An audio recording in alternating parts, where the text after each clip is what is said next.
Okay. Hey guys, I think maybe three of us.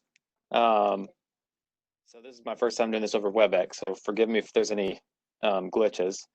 But Gene asked me to do a short talk on cancer, which sounds like a funny question to do a short talk on cancer. Um, it's quite the big topic, but I thought, well, for the medicine residency, maybe there are some ways that some things we can talk about that would um, just some things that maybe I wish I had known before getting into fellowship that would have just been helpful and basic. That's the title of my talk, Cancer, or some things I wish I had known with this scary looking toxic symbol. So the outline is going to be, I'm going to go over a familiar case that you guys have seen probably, go over a brief conceptual history, go over some definitions, some hallmarks, some landmarks, some takeaways. How's that for folksy? So the case, let's say you're a resident on the HEMONC wards, is a 67-year-old female with a past medical history of hypertension, obesity, stage 4 lung cancer on osimertinib, which of course we know what that is, aka none of us know what that is admitted to 8 Northwest with fever, vomiting, flank pain, and confusion after found in the ED to have evidence of an upper urinary tract infection. There's evidence of pyelonephritis on the CT scan, but no evidence of a drainable abscess. She started on fluids and antibiotics. She's still confused on day 2 of admission. Her family is worried about her and wants to talk with the HEMONC senior resident about her prognosis. And everybody gets a little bit nervous because they don't know what osimertinib is, and stage 4 lung cancer sounds like it's probably not going to be good one way or the other. So this is a brief history, just for all of our hopefully pleasure and enjoyment. Hippocrates, this is a Triassic age turtle who apparently has a tumor. Hippocrates defined cancer kind of originally, maybe the first person to do it, called it a crab because it looked like a crab. And this turtle was apparently the oldest fossil they've found that has evidence of cancer, and it's something like 245 million years ago, I believe. So quite a long history of cancer in the books.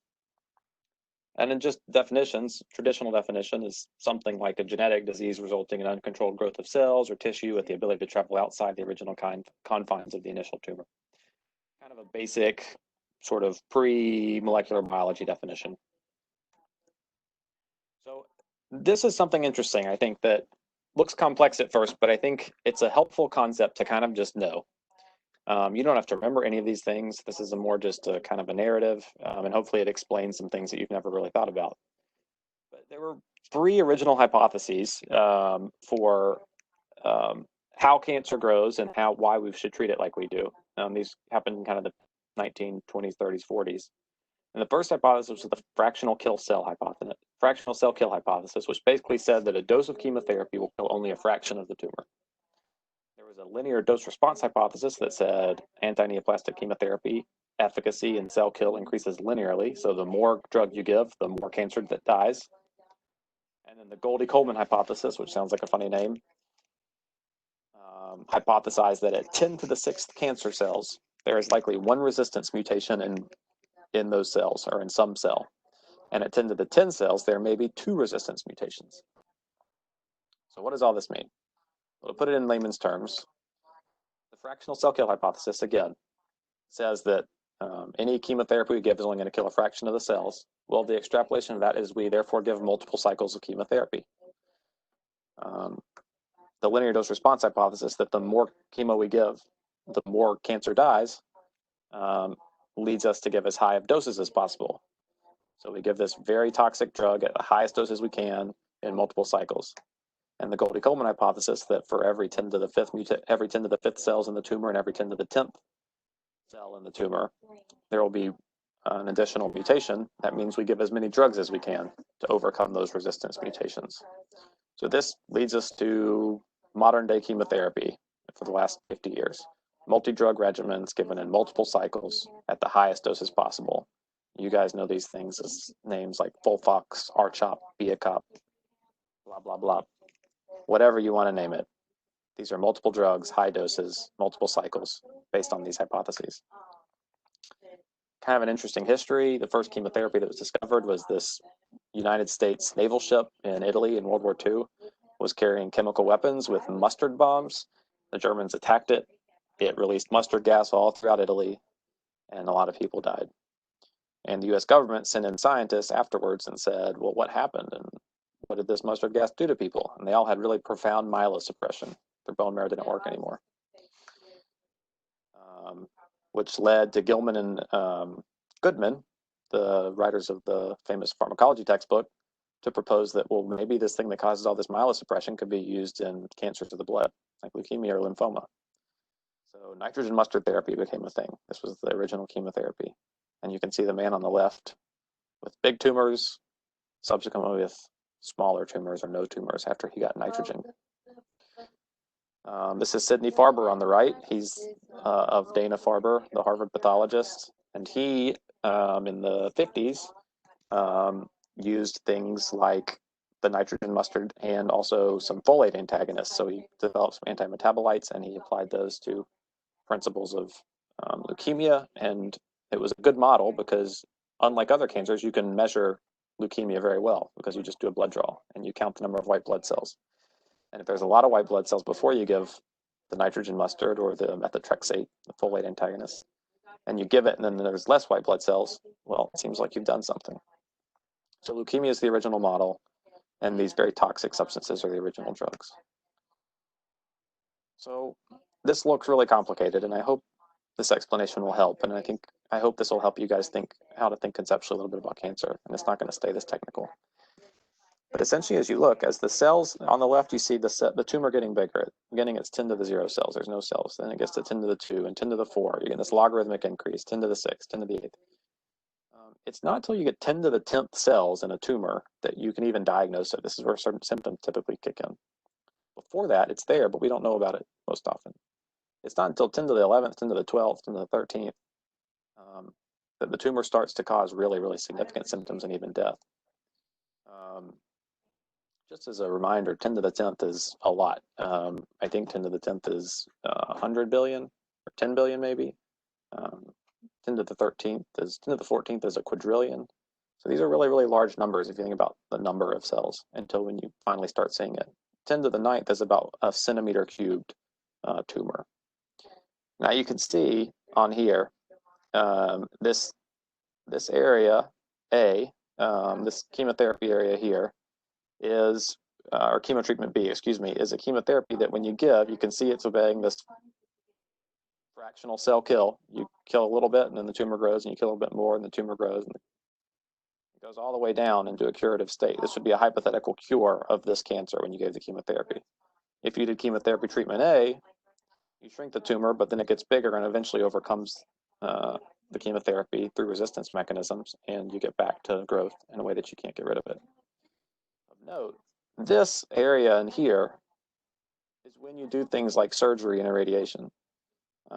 You also start chemotherapy, but this is where you're cutting tumors out if you can, and we're going to talk about that more. If there's any questions, please, anyone feel free to just jump in. I'm going to get back into this other computer so I can see actually who's here. All right. We talked about all that. Okay, and then the Goldy-Coleman hypothesis, like we talked about. So at 10 to the 5th, 10 to the 6th is when there's a high likelihood that at least one group of cells will have a resistance mutation. And up at 10 to the 10th, there's a good chance there'll be 2 resistance mutations. All right, now, I think the cynical part of cancer that many people feel is, well, doesn't just everyone just die anyways from cancer? Well, I want to just, one thing I want to do with this talk is just kind of tell stories, honestly. Tell some stories about the history and hopefully in the process make some arguments. But these are Kaplan-Meier curves of acute lymphoblastic leukemia through the years. And you can see at the bottom, 1962 to 1966, acute lymphoblastic leukemia was universally fatal almost. So Kaplan-Meier curves work by basically you take a population of people, and when one of those individuals die, the curve, you drop down 1 on the curve. So the further down it is, the less people are alive.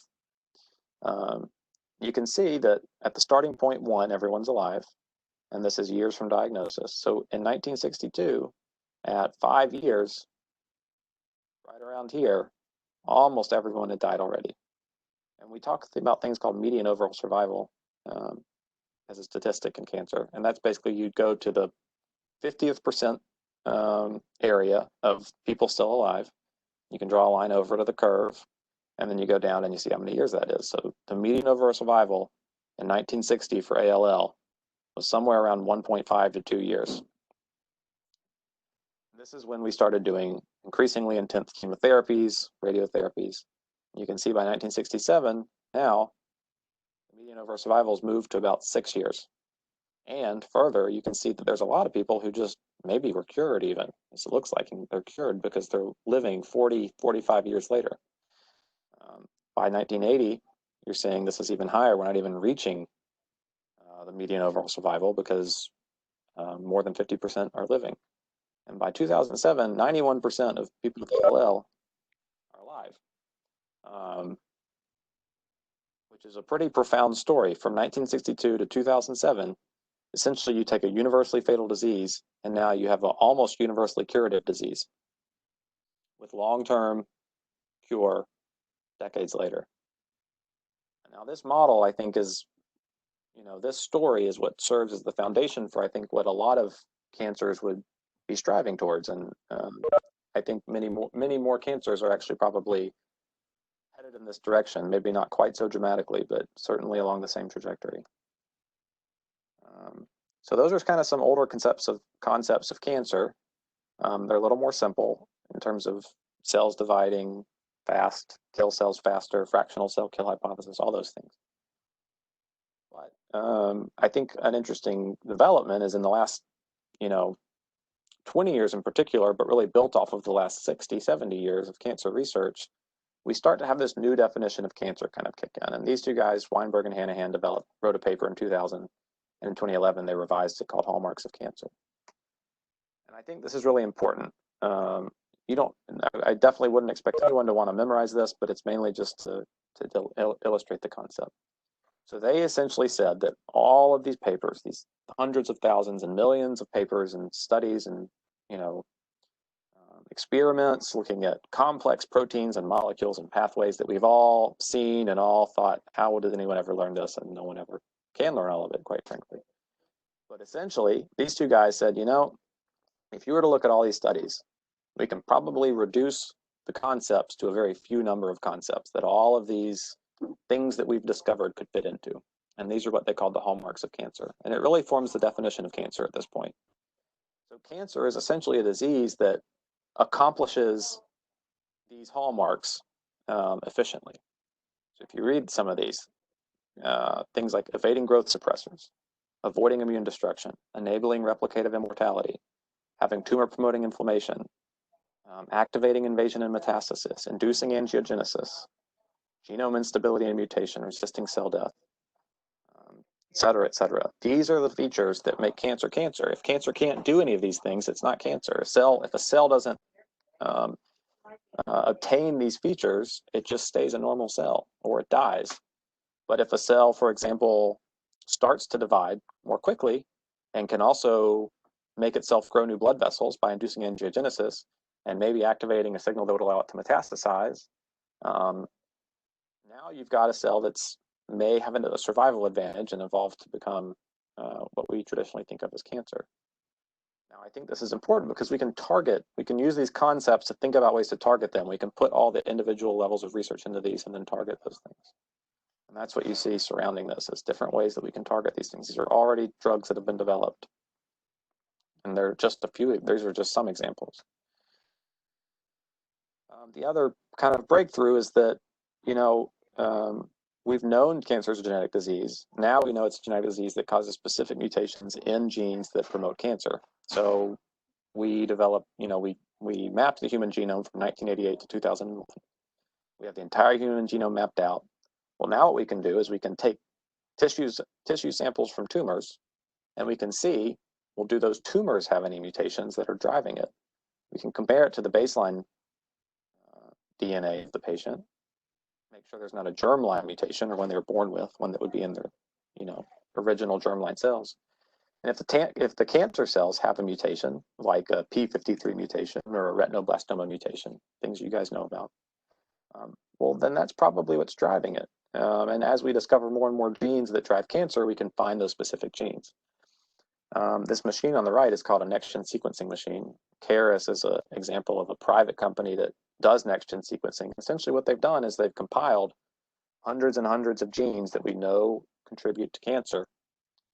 And when you have a patient with a new diagnosis of cancer, you can send off that tissue to Caris, and they will map out the genome of that tumor and tell you, well, this patient has an ALK mutation, this patient has an EGFR mutation, et cetera, et cetera. So now we can actually see what the patient's individual tumor has based on the information we learned from the Human Genome Project and all the research that's been done in cancer genes.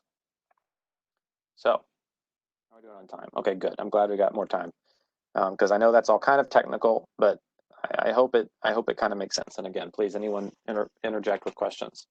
So now I want to just take you guys on a brief tour of some important conceptual landmarks in light of what we just talked about. These are basically just, again, the point of this is not that you leave here knowing these drugs or these molecules. It's too much for one person to know, even within oncology, let alone if you're not in oncology. But I hope that the stories illustrated here are what really matter. So this was, I talk about the BCR-ABL pathway first because it was the first real pathway that we learned to target with a molecule. So we have a, there's all the PhDs and scientists for 10s and 20 years. They discovered this BCR-ABL pathway. I don't know when they discovered it, but they mapped out all these, proteins and molecules. And someone realized that, the mTOR molecule at the end of this pathway, as you can see, promoted cell growth. You can see that the FOXO, whatever that is, stopped cell cycle arrest. You can see that the P53 and BAX molecules, induced apoptosis, but the BAD and BCL2 proteins, which are supposed to prevent apoptosis, get blocked by BCR-ABL. So you can see that when BCR-ABL is activated, all of these things in red are happening. Now, interestingly, these things in red correspond pretty well to some of these things in the hallmarks of cancer. So apoptosis, by blocking apoptosis, you now have a cell that doesn't die when it should, aka cancer. By upregulating STAT5, you have increased cell proliferation, sustained proliferative signaling, which grows the cell. You have increased cell growth through mTOR. So these are all things that are making the cancer cell cancer, specifically for the BCR-ABL pathway oftentimes, like in CML was the original model for this.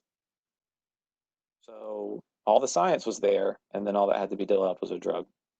So imatinib was kind of the first targeted drug. This was our first foray out of the woods of systemic chemotherapy with mustard gas and folate antagonists and cytarabine, things that block DNA synthesis, and instead looking at the individual mechanisms of what makes cancer grow and targeting those. And you can see the results are amazing because this was a phase 1 trial, meaning it was just meant for safety, but they got a lot of efficacy out of it because 53 of 54 patients treated with the daily doses basically had a complete response, which is way better than any chemotherapy. So this is a huge story. Again, whether you know how BCR-ABL pathway works, I don't think you should. The story here is imatinib targeted therapy in 2001 comes out, blocks a genetic pathway, and basically makes a more fatal disease almost just into a chronic disease. 2004, you've got something called bevacizumab. It's added to traditional chemo. This irinotecan, fluorouracil, and leucovorin are all traditional chemotherapies.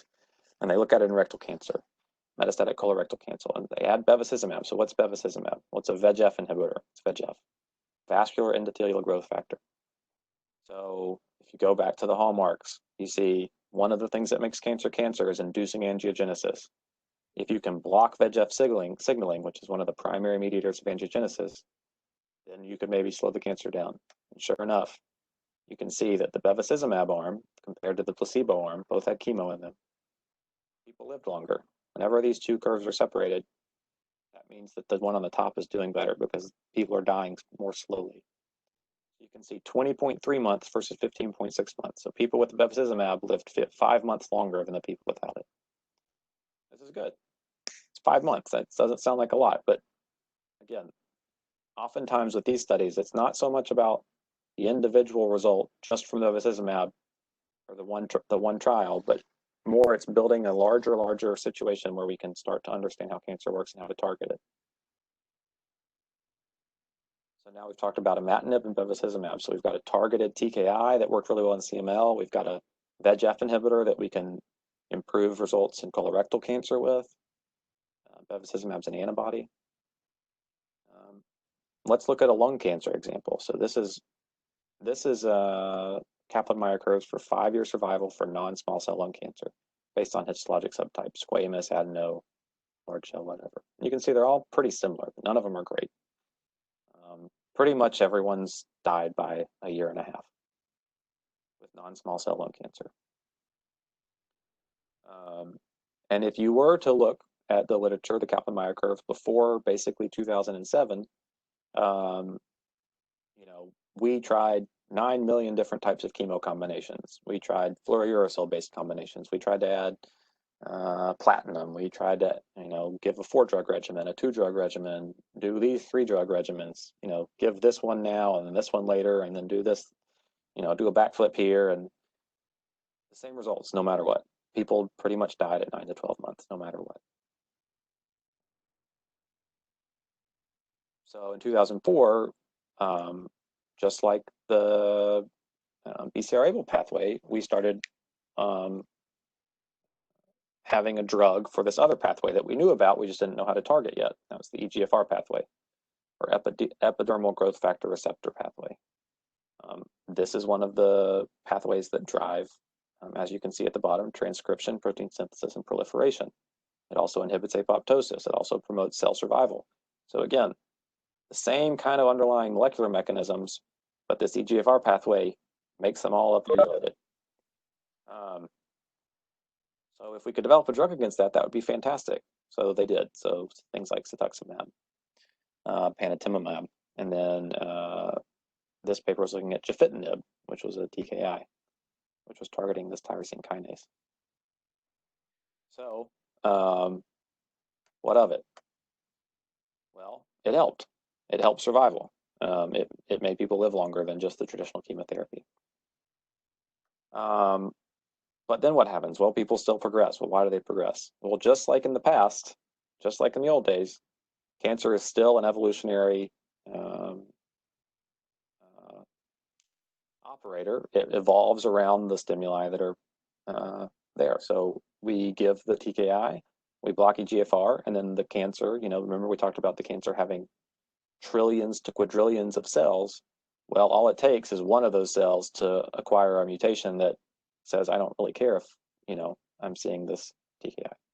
So what kind of blew my mind was we actually know that I think it's around 70 to 90% of the mutations that happen in response to giving a first-line TKI is this T790M mutation.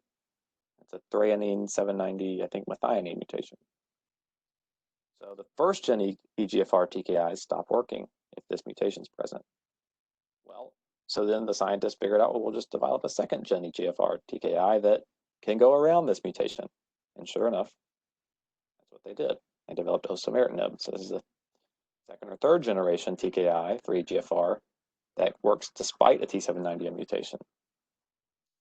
So now we can look at the patient who's progressed on that initial drug, and all we had was chemo, and we can give this next TKI that targets the same thing but works.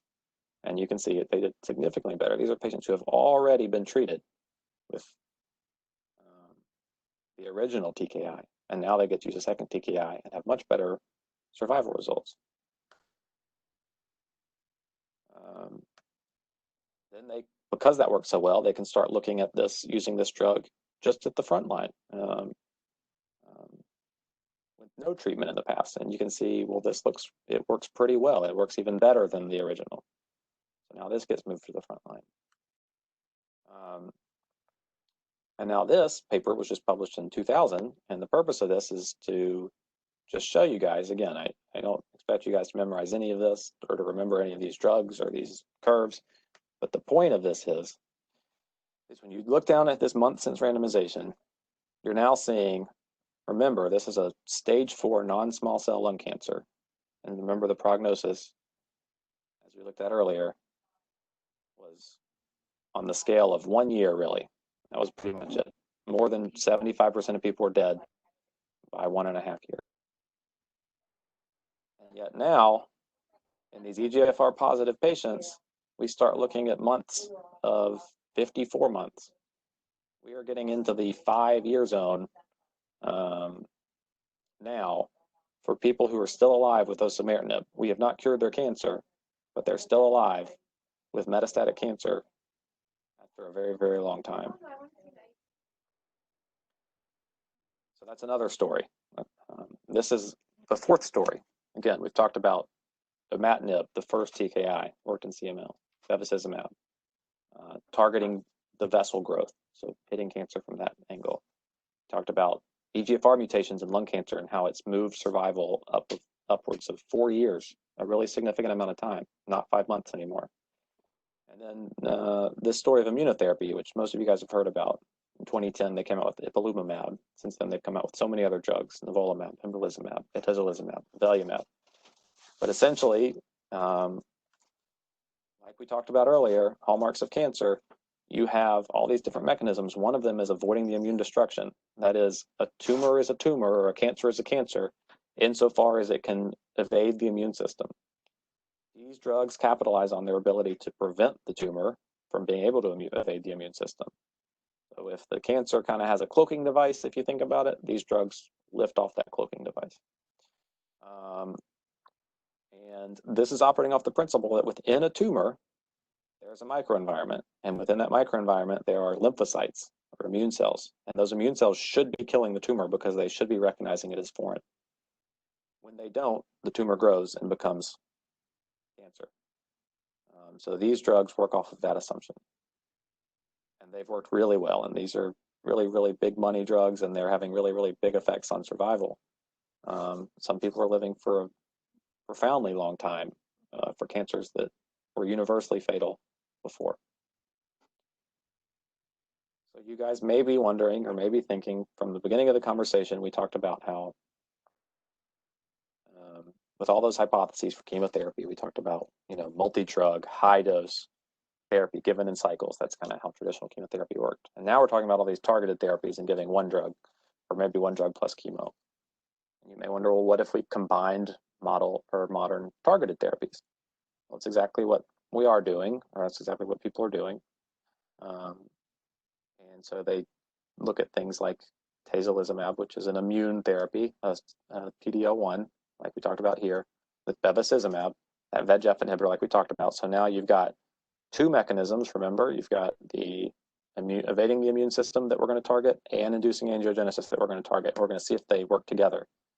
So this was just published about a month ago for hepatocellular carcinoma for unresectable. So this is kind of more like a metastatic or advanced stage HCC, which was a terrible disease and still is a terrible disease. But you can see for the first time really ever, we actually are starting to get more significant responses with this combination. And there's a lot of biology behind it. We won't go into it, but this is a very exciting study because basically it takes, a cancer that has been traditionally almost uniformly fatal within a year and now moves things to a place where patients are living longer and longer. And as you can see with this, at 18 months, which is 18 months ago that the experiment was started, you still have over 50% of the people who are still alive. All right, so all that is to say, to kind of summarize, we're in a new era of cancer care. We've had the traditional chemotherapies like we talked about, sort of a limited number of chemotherapeutic drugs, which are mostly just very toxic substances. We still use them and there's still a place for them. But now we're moving into this phase where we're learning more and more about all the genes and proteins and pathways that are driving cancer itself. And the pharmaceutical agencies are more quickly developing drugs to target those things. And there's trials and trials and tests and lots of new data. The rapid proliferation of drugs. You can see here, these are the drugs approved by the FDA for cancer in 2004 at the bottom. There are 4. In 2005, there were 2. In 2006, there were 4. In 2007, looks like there were 6. In 2008, there were 5 or 6. In 2015, there's almost as many drugs approved in 2015 as there were from 2004 to 2008. 2017, there's even more drugs approved. In 2018, there's so many more drugs approved. 2019, about the same. So if you just were to map out the acceleration at which new drugs are coming out for these cancers, being approved by the FDA, you see this is a field that is exploding with research and with options. All right. I hope that that was helpful in terms of giving you guys a background of some basics of the history of cancer, some basics of chemotherapy, why we do what we do, and some basics of modern drugs, namely targeted therapy. I guess I'll stop for a second and just see if anyone has any questions, if anyone's even able to ask me a question based on microphone status.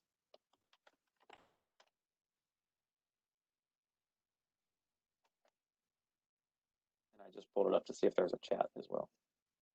But I don't see anyone with a microphone on, except for maybe Annie. And who knows if she's at the computer even. Okay, nothing. All right, this next part, I'd love it if anyone wanted to sort of jump in and be a little more interactive about with. And this is the part that I wanted to talk with you guys about, some more pragmatic stuff for maybe when you're on the wards, about how to think about the patient with cancer, how to fit that into your own process as an internal medicine resident with the things that you're doing. Because obviously most of the times the reason you're admitting these patients is because they have something acute going on, sometimes related to the cancer, sometimes not. But I hope that this is a helpful framing device for how to think about it. So if you're admitting someone with cancer, I would say maybe the first question you can ask or to look up in the primary oncologist note is, what is the intention of the treatment they're receiving as an outpatient? Is it curative or is it palliative? Assuming they're getting treatment already. Meaning, obviously, can I cure this cancer? That's really what we're asking. Because most cancers in the metastatic phase, we can't cure. We just can't yet. Some we can, most we can't. So first thing you look for, and it should be at the top of their note, is what is the intention of treatment? Is it curative or palliative? If it's not curative, then it's palliative. That simply means non-curative. Of note, it does not mean this patient is dying actively or they're at the end of their life. I guess depend on how you define the end of your life. But as we talked about with the osimertinib story, you know, a metastatic lung cancer, which was universally fatal at 1 year, which is now not universally fatal at 5 years, we're in a more complicated space in terms of understanding what these diseases are doing and what they mean, and some of them are turning into what I would argue more as a chronic disease state. That's the first thing you ask. And this is out of order. This was supposed to be before the last slide. So if it's curative, you ask yourself, figure this out. Let's say the patient hasn't been treated yet. You're trying to figure out if it's curative. You can just ask yourself, even as a non-oncologist, a basic question. Do I feel like this cancer is limited enough that I can cut it out? Or maybe not I, but the surgeon lady down here, can they cut it out? If not, there's a good chance it's not curative. Cut it out refers to surgery. Most of our cures for cancer are surgery, sometimes radiation. So this sounds obvious. This is not something I've actually really understood. You know, I thought chemotherapy was cancer, but really our cures in cancer most oftentimes are surgical or radiation. There are some exceptions, and maybe the exceptions will continue to expand as we get more drugs, but the exceptions would be things like testicular cancer, metastatic testicular cancer, leukemia, as we saw with the ALL.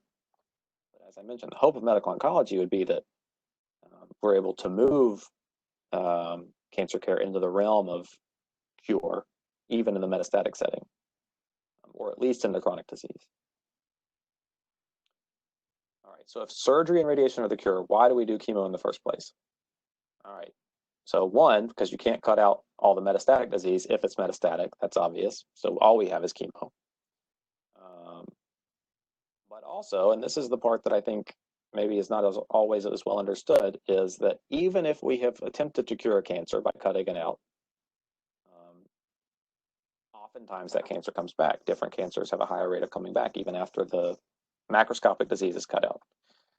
So we give chemotherapy in that sense after the surgery to lower the chances of the cancer coming back. Sometimes people call this treating micrometastatic disease or clinical disease you can't see with an image or with your eyes. This is what is called adjuvant chemotherapy. I know all you guys have heard the word adjuvant chemotherapy. I thought I knew what it meant, and then I realized I kind of didn't know what it meant. This is what it means. It just means you're giving chemotherapy after the curative treatment has occurred to lower the chance of that cancer coming back. I think it's a really important point. So just to review these definitions again. So adjuvant in general, be applied to chemotherapy or other things, is additional cancer treatment given after the primary treatment to lower the risk that the cancer will come back. It's a risk modification thing. The other thing is adjuvant chemotherapy. Adjuvant therapy can include chemotherapy. It can include radiation therapy. It could include targeted therapy, biologic therapy. In regards to radiation, this was part of the way they did cure CLL is they irradiated the entire spine because they realized that most of the disease recurred in the CNS. And by radiating the spine, they could prevent it. So another term, neoadjuvant, which again, I know you guys have all heard, is treatment given as a first step to shrink a tumor before the main treatment. This is usually, which again, the main treatment is usually surgery. But let's say the surgery is going to be very complicated because the tumor is so big. Neoadjuvant chemotherapy is a way to make the tumor more operable. Again, neoadjuvant can be applied to radiation as well. You can give neoadjuvant radiation, neoadjuvant chemotherapy. Perioperative, as the word implies, this is when you give treatments both before and after surgery.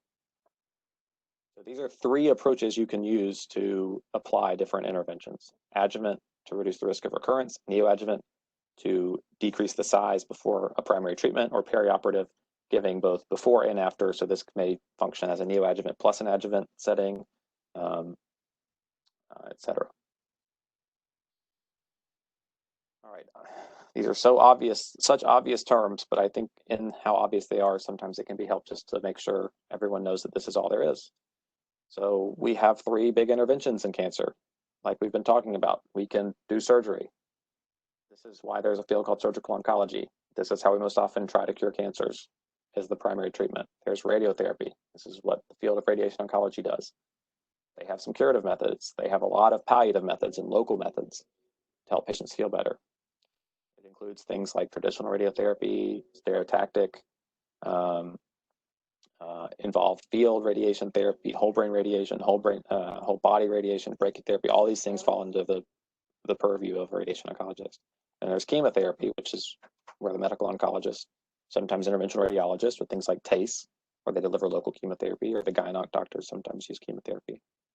And these include things like the traditional systemic chemotherapy we talked about at the very beginning of this talk, targeted therapies like we talked about the second half of the talk, hormonal therapies, immunotherapies, and then the newest version of drugs is things like cellular therapies, where we genetically engineer immune cells like CAR T cells to be trained to go and attack a cancer. And a tumor board. I know we all have heard of tumor board, but really it is kind of its own intervention. And namely, it's the intervention where all these doctors who like cancer meet and make a plan, because it's usually some combination of all these things that the patient's going to get. All right, and this is the last part of the talk. So 12:45, so this is good. So I know this looks childish, but I kind of wish someone had just, I don't know, done this with me to kind of help me think through all this. It's surprisingly basic and also sort of profound in its own way. So Molly and Annie both have their microphone turned on, it looks like. Can you guys hear me or talk? Maybe not. Anybody else have a microphone that would be willing to? Oh, you can't talk. Molly can't talk. All right, so people can chat too. If someone wants to, it's fake news. If someone wants to volunteer on the chat board and pick one green word and one blue word and one red word and throw it out on the chat board.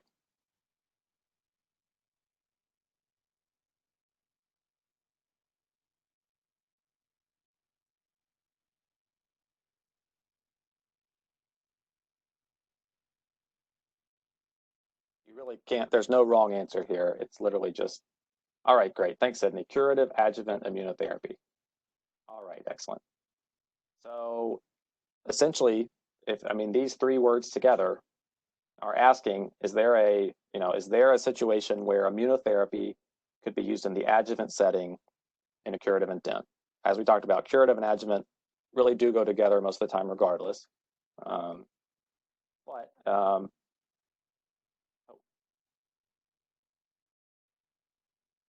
Definitely, Logan. Now let's do that next for sure. So there's so let's just break that down what that would mean. So the adjuvant means that there was a primary treatment like a surgery that's already happened.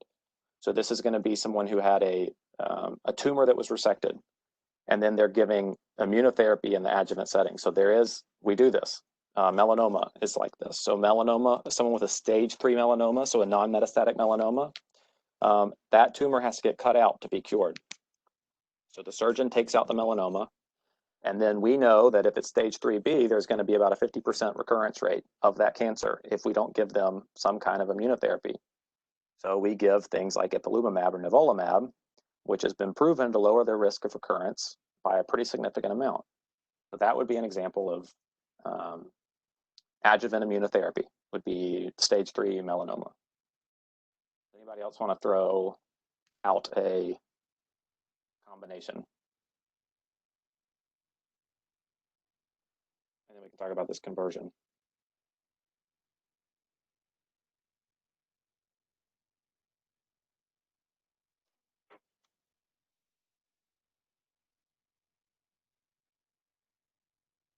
Palliative neoadjuvant cellular therapy. Thanks, Sydney.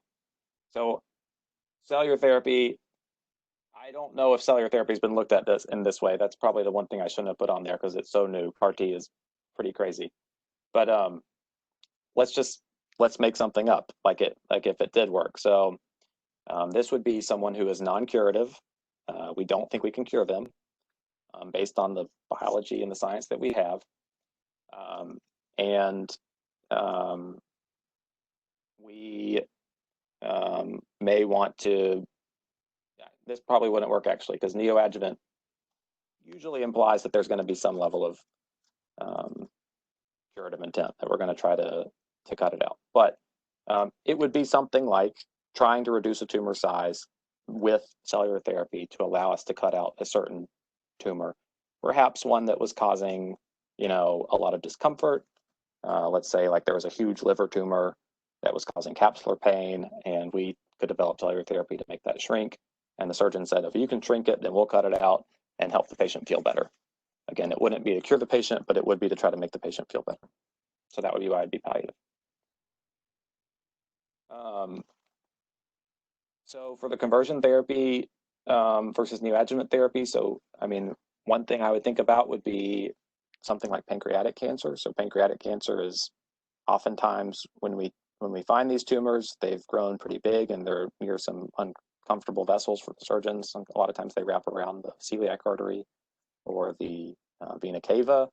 And you can imagine that as a surgeon, they don't really want to go dissect out, or they just can't dissect out a tumor, separating it from the vessels.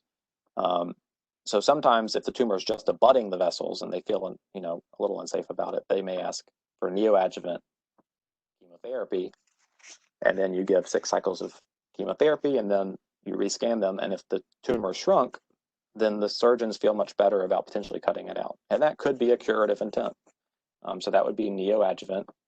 That would be a neoadjuvant approach at trying to provide a surgical cure.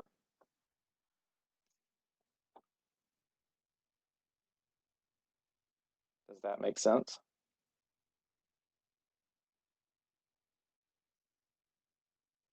Okay. So the other thing to kind of be thinking about, and I think this is important for you guys even on the wards, is why, like when we do all these things, is it just so you know, we talk about overall survival primarily. Like that's all the slides I've given you guys is giving you overall survival data. Obviously, that's an important thing. People want to live longer, and that's the primary question they're asking. But obviously, living longer isn't the only goal for a lot of people. You know, other goals include things like not being in pain, not having unpleasant sequelae or side effects from whatever treatment you provide. And this is, again, oftentimes more in the green letters, more palliative. So, you know, one example that comes to mind that I think is informative would be this conversation that they're talking about with rectal cancer, which is called TNT, or total neoadjuvant therapy. It sounds so profound. Total neoadjuvant therapy, it sounds intense. But the total neoadjuvant therapy doesn't actually improve overall survival, and everyone loves it. Total neoadjuvant therapy, total neoadjuvant therapy. So why is it such a big deal if it doesn't affect overall survival? I thought that's all we cared about. So, can anyone guess why with rectal cancer? Again, you don't have to. You don't have to have seen it. Just think about it conceptually. Why might with rectal cancer we want a total neoadjuvant therapy based on what we've talked about?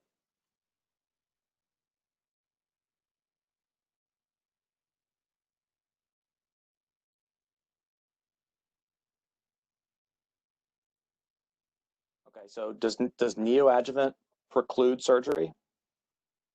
Someone said surgery would not be pleasant. So does neoadjuvant mean no surgery?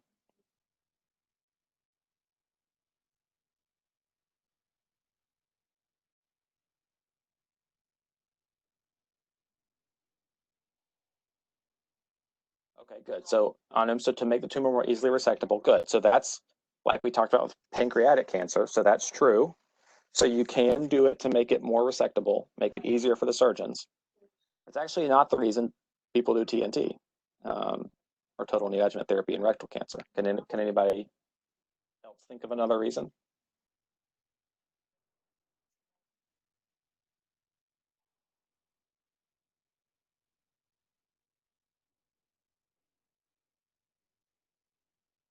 Okay, good.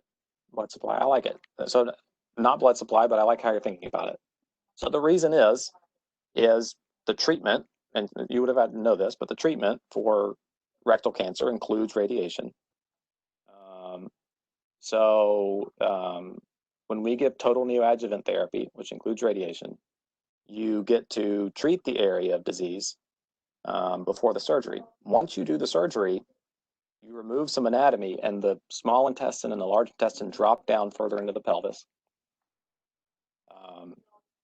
which is not a big deal unless you've waited to do the chemo radiation till afterwards. If you wait till afterwards, the chemo radiation is now going to irradiate the bowel, and you're going to have really, really terrible chronic diarrhea as a result of radiation enteritis.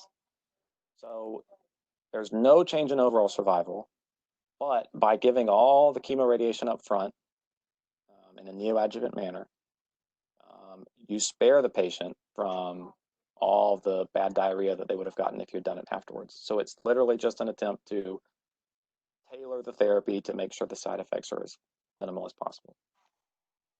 So practical. It's so practical. All right, we just did this.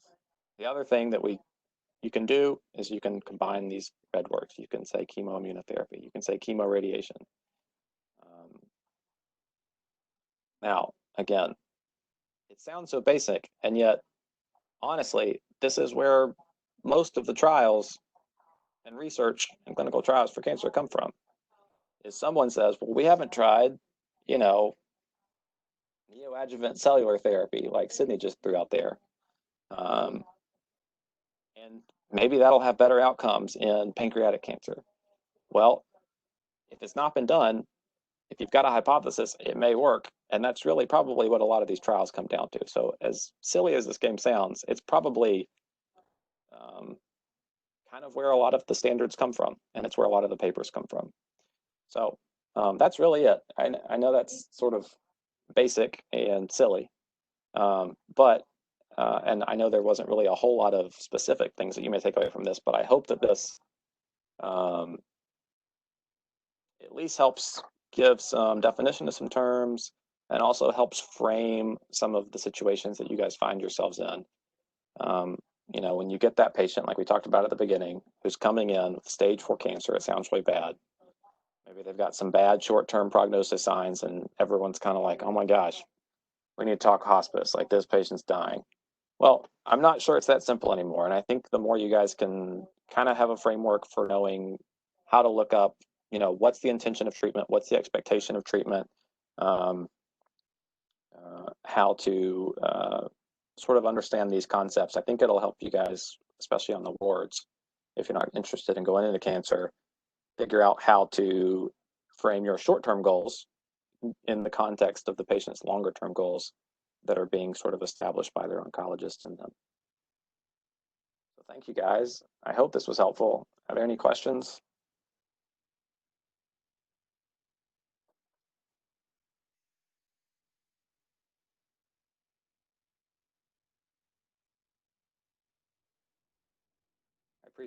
I appreciate the participation at the end.